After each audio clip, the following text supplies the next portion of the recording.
Президентімізге көптен-көп рахмет. Бұл шешім халықтың жүрегінен шыққан шешім болды. Ағайын, бүгін Жайтөбені жайлаған қасиетті Мақаншы өңірінде дүбірлі той бар. Бұл өлкеден ақын да шыққан, батыр да шыққан, сондықтан бұл аудан жеке үлкен бір еліміздің тірегі болатынына сөзсіз сенеміз.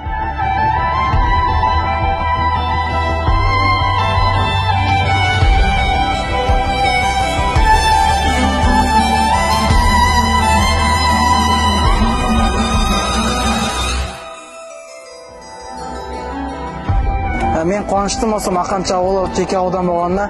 Енді осы үшін біз жұмыс істейміз. Осы залдан қаншама әлем олимпиада чемпиондары шығуына тілектесін. Чемпион бол. Біз Мақаншы аудан жас спортшылары Мақаншы аудан қайта құрумен Біз мақаншылықтар осыны армандағалы 25 жыл болды. Olsun ауданымыздың оралғаны. Құтты болсын.